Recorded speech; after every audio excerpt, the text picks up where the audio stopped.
Muhawe ikaze kuri Yes TV Rwanda, nk'ibisanzwe tubagezaho amakuru atandukanye ku bijyanye na cryptocurrency ndetse n'ikoranabuhanga rigamije kubyaza umusaruro telefoni zacu ndetse na internet zacu. Yes TV Rwanda twiyemeje kubagezaho amakuru yose ashoboka yaguteza imbere nanjye akanteza imbere muri rusange. Niyo mpamvu turi hano kugira ngo tugufashe kumenya buri kimwe cyose, amakuru yose afatika kuri cryptocurrency by'umwihariko Pi Network. Uyu munsi rero tugiye kuganira ku kintu kimwe ushobora kwirinda kugira ngo udahomba Pi zawe. Kugira ngo wirinde guhomba igihe Open Mainnet muri Pi Network, hari ibintu by'ingenzi ugomba gukora no kwitaho. Aha icyo twavuga ni nko kuba hari ibintu ushobora guhomba Open Mainnet igihe utitaye kuri ibi ngibi turi kuvuga hano. Ushobora kutayibona cyangwa se nikugereho baragufungiye konte, cyangwa se konti yawe itagikora kubera bimwe na bimwe utagiye witaho, cyangwa se ikagufata ari byo utari wuzuza, ukaba wahomba Pi zawe. Nka Yes TV Rwanda rero turi hano ngo tugufashe kuri ino ngingo, tuyiganireho, tuyinonosore kugira ngo uze kwibuka gukosora ibyo utakosoye, kandi step utagiye tujuje nayo uyuzuze kugira ngo Mainnet Open izagere uri tayari, witeguye kandi umeze neza, ibintu byose warabikosoye, hanyuma tuzarye ayacu twigaramiye. Njye mugiye kubana muri kino kiganiro nitwa Gasigwa Emmanuel Kiza. Muhawe ikaze. Niba uri mushyashya reka mbanze nguhe ikaze, kandi niba uri nasanzwe nawe ndagushimiye yuko twongeye kubana muri ino video.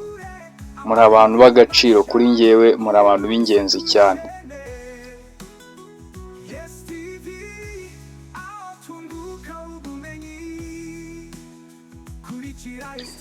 Kugira ngo wirinde guhomba rero igihe Open Mainnet muri Pi Network, hari ibintu by'ingenzi ugomba gukora no kwitaho.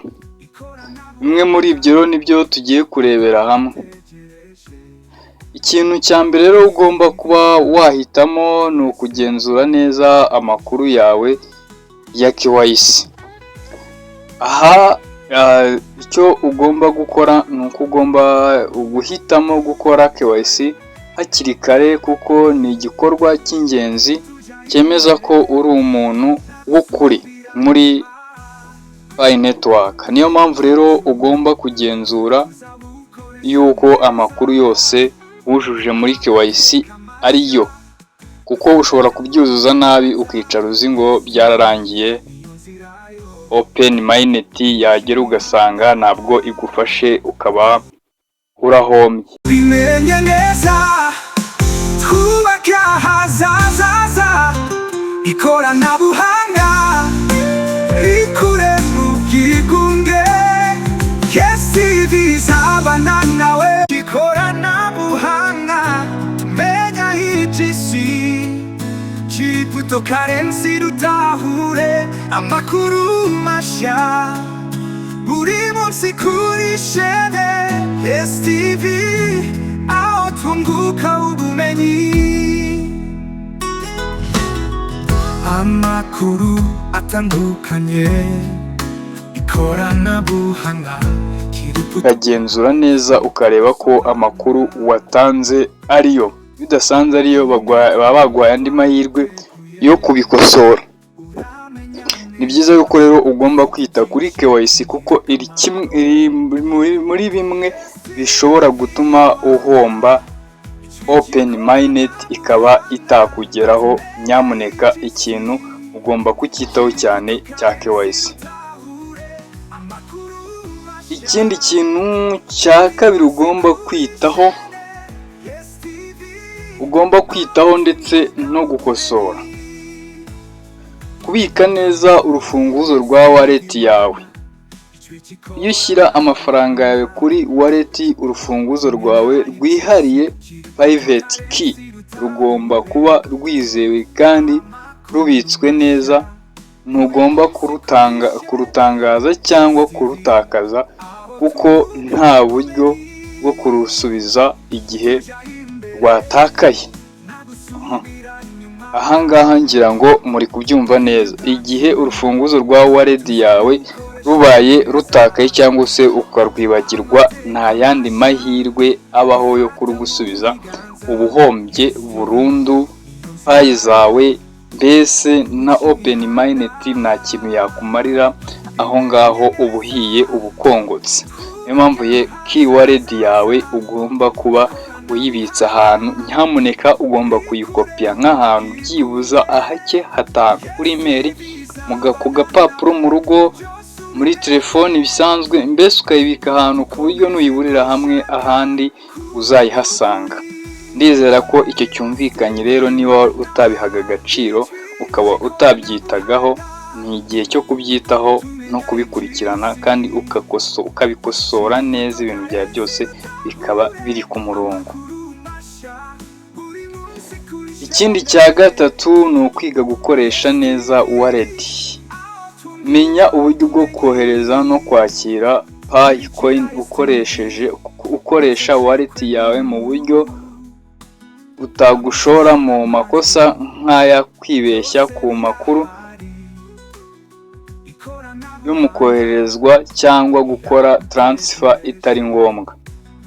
Ni ukuvuga ngo wenda iyi ngingo ntabwo ari iy'uyu munsi, ariko Open Mainnet nibaho ukaba utazi kuba wakora transfer wallet yawe ukaba wayikora nabi, ushobora guhomba ibyo wakoze byose bikaba byagira gute. Ni ngombwa yuko rero tutangira kubyitoza hakiri kare, tukaba tubizi kugira ngo tutazagwa mu makosa nk'ayo ngayo. Tugomba kubikosora hakiri kare.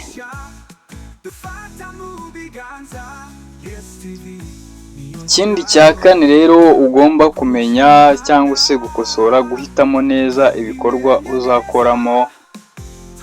uzakoramo na Paycoin. Tangira utekereza ku bintu uzaguramo cyangwa uko uzacuruza Paycoin yawe. Ibyo bikorwa bigomba kuba bifite agaciro ndetse byizewe. Avoid scams. Ibyo bikorwa bikaba atari scam, atari ibikorwa by'ubutekamutwe byo kubeshya abantu, akaba ari ibintu bifite agaciro. Niyo mpamvu rero ugomba kubitegura cyane. Ibyo byose ni ibintu tuzagenda tuzareba uko wategura, tuzareba uko wabitegura, uko wategura ibyo bikorwa kugira ngo tutazagwa mu makosa. Niyo mpamvu turi hano kugira ngo tugufashe ku buryo igihe tuzaba turi kumwe utazagwa muri ayo makosa yose. Icyo utari busobanukirwe muri ino video, nyamuneka komenti irafunguye, utwandikire muri komenti utubwire ibyo tuzagukoreraho ubutaha.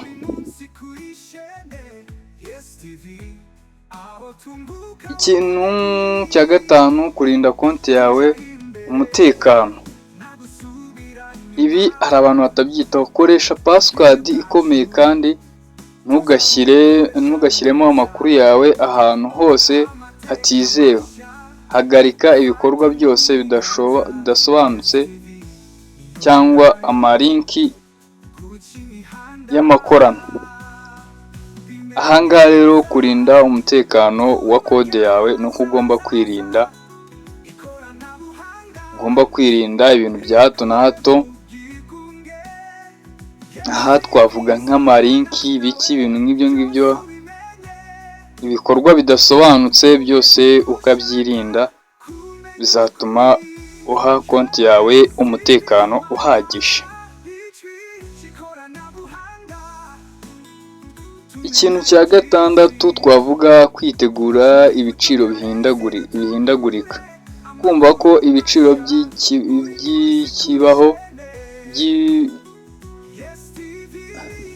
kumva ko ibiciro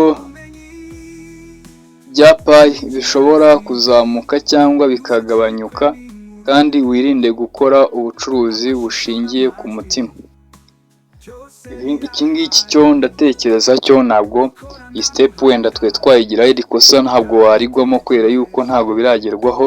Ibi bizagerwaho igihe izaba yafunguye, ariko ni ngombwa yuko utazahubuka nyamuneka ukagwa mu makosa kandi twaragiye tubivuga. Ni byiza yuko ibi byose uba ugomba kubyitaho kandi ukabiha agaciro. Niyo mpamvu rero tukubwira ati kureba video cyangwa se ukumva step by step buri kimwe biragufasha cyane, kuko ubasha kumenya aho utazagwa mu mutego.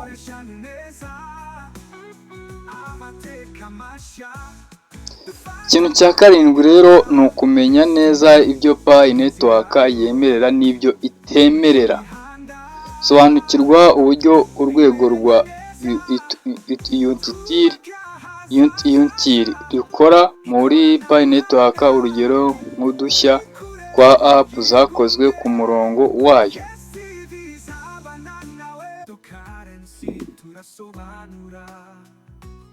Ni byiza rero nabyo kubasha kubisobanukirwa neza.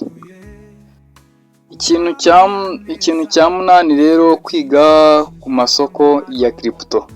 Sobanukirwa uko crypto trading ikora, niba uteganya gucuruza Pi coin mu gihe zizatangira gucuruzwa ku masoko nka Binance cyangwa andi masoko. Ni byiza yuko rero ibintu ntabwo abantu babisobanukiwe, bazi yuko amafaranga azaza tugahita tuyafata mu ntoki gutya cash. Hari byinshi tugomba kwiga kugira ngo ino Pi tuzayibone. Nyamuneka ikintu mpora mbabwira ntabwo ari ukumayininga gusa, ntabwo wapfa kubona amafaranga y'ubuntu utize, utabashije gushaka ubumenyi. Ni byiza yuko rero ugomba kwinjira, niba ushaka kuyicuruza ukinjira muri ibi bikorwa bya Binance, za OKX ndetse n'izindi zicuruza crypto, ukaba wasobanukirwa uko bazayicuruza, bityo bizagufasha kubona inyungu nyinshi cyane.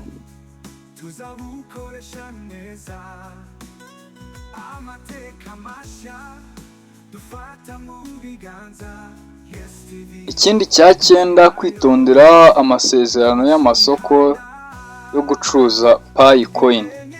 Mu gihe Pi Network izemerera gucuruza ku masoko ya CEX cyangwa DEX, menya neza amategeko n'amabwiriza y'amasoko ayo ariyo yose nka Binance, Pionex cyangwa KuCoin. Irinde gushyira Pi coin zawe ku isoko ritizewe cyangwa ridafite uruhushya rwa Pi Network. Nyamuneka ahangaha muzirinde za scam,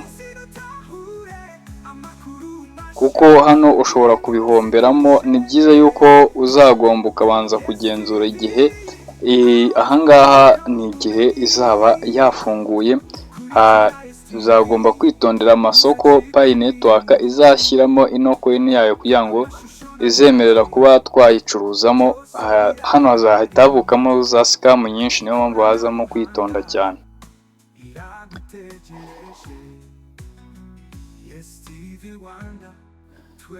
Ikindi cya 10, kwirinda gushukwa n'imitwe y'ubujura scam. Hari imitwe y'abantu bazagerageza kukubeshya bavuga ko bazagufasha kongera Pi coin cyangwa kuzagucururiza. Ntuzabaha urufunguzo rwawe rwa wallet cyangwa amakuru ya KYC. Ibi rero nibyo biri kuba muri no minsi.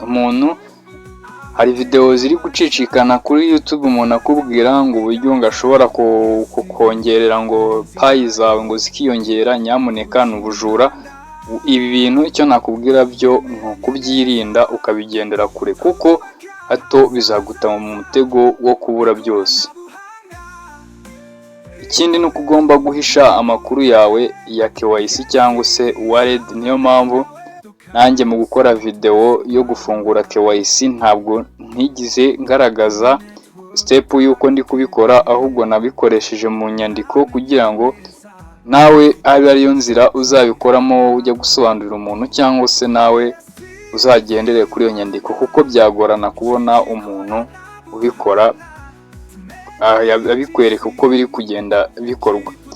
Uzabikwereka ni wa wundi nyine nawe utabisobanukiwe neza, ariko aba ari mu kaga gakomeye cyane ko kuba yahomba, kuko hano kuri interineti duhuriraho n'abantu b'abahanga cyane mu bujura. Ikindi navuga hano kuri iki cya 9, irinde no kugurisha cyangwa kugura coin mu buryo bunyuranyije n'amabwiriza ya Pi. Ni icyaha kidasanzwe igihe utarajya ku masoko. Ahangaha byigize bibaho abantu bakajya bazigurisha, byabayeho umuntu akaba yayifata akayigurisha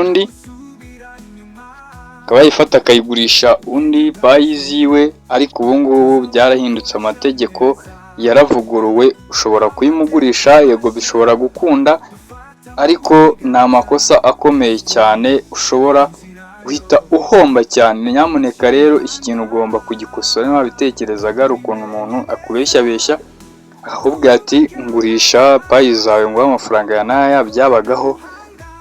Rero ushobora guhita uhomba konti yawe kandi na wa wundi nawe atisize. Ni byiza yuko rero uba ugomba kumenya buri kimwe cyose kuri Pi Network, uba ugomba kumenya amakuru yose. Nyamuneka ni ingenzi cyane kumenya buri kimwe cyose igihe wiyemeje gukoresha ino Pi Network.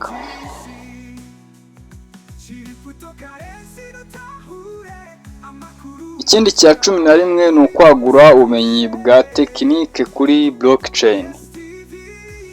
Menya uburyo bwa blockchain ya Pi ikora, uko bikorwa byo guhererekanya amakuru cyangwa amafaranga bikorwa, ndetse n'uko kugenzura inyandiko z'ubucuruzi bikora transfer verification.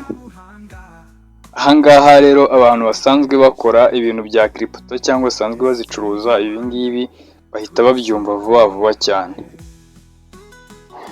Ni byiza yuko rero nawe ugomba gusobanuza.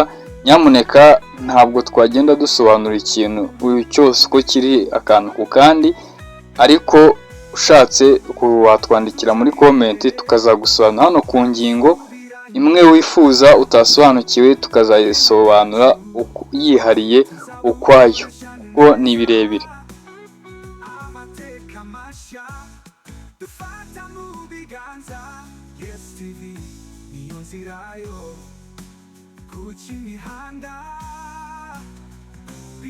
Ikindi cya 12 ni ugutegura ibikorwa bishingiye kuri Pi ecosystem.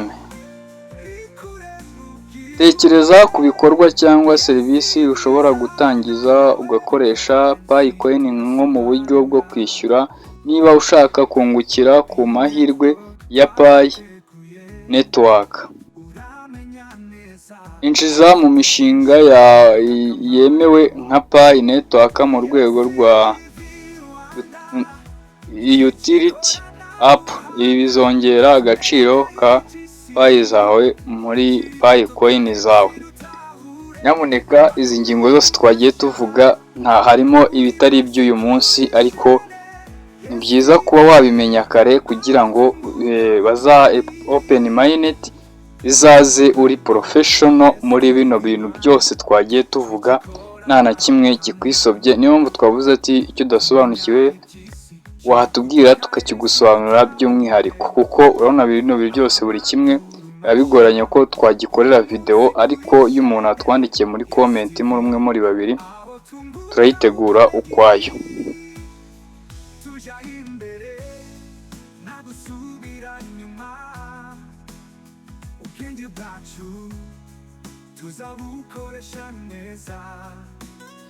Ikintu cya 13 rero ni ugukoresha Pi mu buryo butunganye. Ntuzihutire kugurisha Pi coin zawe zose, teganya uburyo bwo kuzigumana igihe kirekire kuko agaciro kazo gashobora kuzamuka. Tangira ugenzura imishinga y'ingirakamaro ushobora kuguramo cyangwa gucuruzamo mu gihe Pi izaba iri ku isoko. Nyamuneka ahangaha ni ukuvuga ngo igihe izaba yagiye ku isoko, icyo ugomba kwirinda ni ukugira umururumba w'amafaranga kashi ukaba wazibikuza, kuko ishobora kugira agaciro ikaba yazamuka cyane, bityo wowe wazibikuje zose ugahomba. Ahangaha urugero twavuga nko kuri bitcoin abantu batangiye bamayininga, ariko amafaranga yatangiye iriho uyu munsi ntabwo ariyo mafaranga iriho uyu munsi. Ifite agaciro k'amadolari ibihumbi 195 by'idolari, kandi urumva batangiye iri kuri 0 n'ibice. Uri kumva ko ari ibintu bikomeye cyane, ari ibintu by'agaciro. Niyo rero dukwiye kwigiraho tukirinda umururumba wo kubikuza kare, kuko tuzabona makeya, ariko nidutegerezaho gato yenda tukabikuza nkeya tugakemura utubazo, ariko izindi tukihangana, ahubwo tukaba turi gutegura imishinga y'icyo tuzazikoresha bizadufasha. Nyamuneka imbere ntabusubira nyuma, kenje bwacu. Ikindi cya 14, kumvira amabwiriza y'ubuyobozi bwa Pi Network. Jya ugumana amakuru ahari yose atangwa na Pi Network ku rubuga rwemewe cyangwa mu mbuga zemewe, official Pi app na social media zemewe. Menya neza ibindi bice byose by'ibikorwa bya Open Mainnet n'igihe cyo gukura za coin muri Mainnet migration. Aha reka tugaruke neza kuri ino ngingo, kumvira amabwiriza y'ubuyobozi bwa Pi Network. Jya wumva amakuru ahari yose atangwa na Pi Network ku rubuga rwemewe cyangwa mu mbuga zemewe, official Pi app, social media zose. Menya neza ibindi bice byose by'ikoranabuhanga open nk'igihe cyo gukura za coin muri Mainnet migration. Ni byiza yuko rero ugomba kumenya amakuru yose kandi ku mbuga zemewe, atari bano ngenda numva kubeshya ngo Pi ngi ku gaciro kanaya kana ngo Pi zafungura. Nyamuneka abo bose ntabyo baba bazi, ni ukwishakira views no gutwika. Ni byiza yuko rero ugomba kujya ku mbuga zemewe za Pi Network cyangwa se abafatanyabikorwa bayo, hanyuma ukumva amakuru y'ingenzi agezweho. Ikindi cya 15, kwitondera leverage mu bucuruzi. Mu gihe uteganya gukoresha leverage mu bucuruzi bwa cryptocurrency, menya neza ko ibiciro bihindagurika cyane. Ntuzarenge ku rugero rw'umutungo ushobora gutakaza. Ahangaha rero iyo mvuze leverage, umuntu ukoresha urubuga rwa OKX, Forex Trading na Binance, abantu basanzwe babikoresha, ahangaha ahita asobanukirwa leverage n'iki. Leverage rero wenda ku muntu utayizi, ni igihe wenda tuvuge ushobora gushoramo amafaranga, wakoresha leverage. Amafaranga ushoye wenda niba ukoze leverage ya 20, ayo washoye bakagukubira kabiri, nyine ukaba wakunguka kabiri hejuru, ariko nanone akaba ari nawo mwanya wo guhomba. Nyamuneka rero nabyo ni ibintu dushobora kuganiraho by'umwihariko, kuko nabyo ni birebire. Kugira ngo bisobanukirwe neza byadusaba kuba twabisobanuyeho ubwabyo, ariko abantu basanzwe bacuruza crypto barabisobanukiwe cyane ibi ngibi. Twese turi hamwe.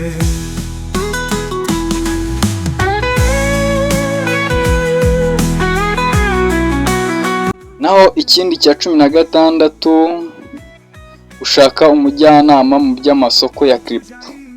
Niba utaramenya byinshi ku buryo bwo gucuruza no gukoresha crypto, ushobora kugisha inama abahanga mu by'amafaranga ya crypto kugira ngo bagufashe gufata ibyemezo byiza. Nyamuneka hari ibyo twagiye dusoma ukaba wumva wenda bidakenewe, ariko igihe Pi yagiye ku isoko, ibi byose uzabikenera, uzagenda uhura nabyo. Kunegirija kwawe niko uzagenda uhura n'amakosa akomeye, bityo ukaba wahomba. Ni byiza yuko rero ugomba gukurikiza ibi byose, ibishoboka ukabikora, kandi ibyo udasobanukiwe ugasobanuza. Niyo mpamvu natwe turi hano, niyo mpamvu twafunguye uno muyoboro. Ba maso rero kandi ukosore ibyo utakosoye, kandi ukurikirane ibyo utakurikiranye mbere. Igihe ni iki, dusigaje igihe gitoya, nyamuneka tukajya muri open minded. Ibi byiza yuko rero ugomba kuba witeguye.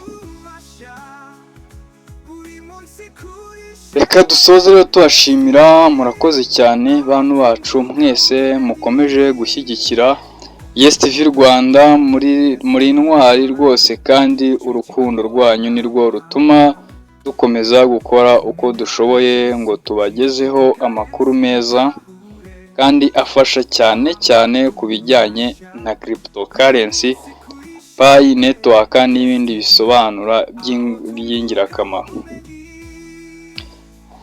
Mwibuke kandi gusangiza iyi video n'abandi kugira ngo ubutumwa bugere kure, kandi niba utarakanda subscribe, turagusaba kubikora ubu ngubu kugira ngo dukomeze kugendana muri uru rugendo rw'ubumenyi n'iterambere.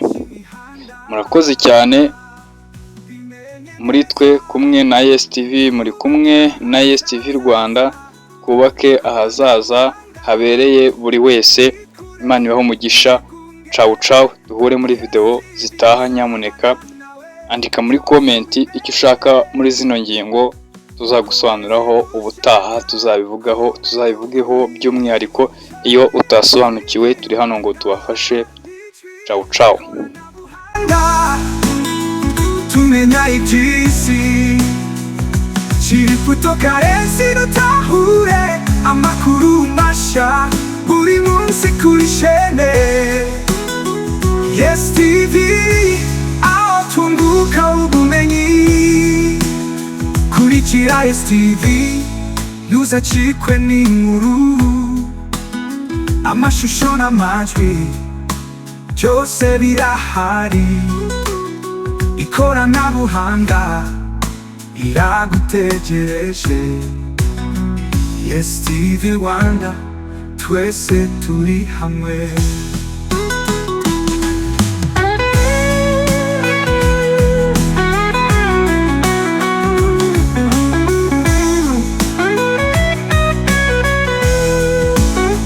Tujya imbere nta gusubira nyuma, ubwenge bwacu tuzabukoresha neza. Amateka mashya dufata mu biganza. Yes TV niyo nzira yo guca imihanda. Bimenye neza, twubake ahazaza. Ikoranabuhanga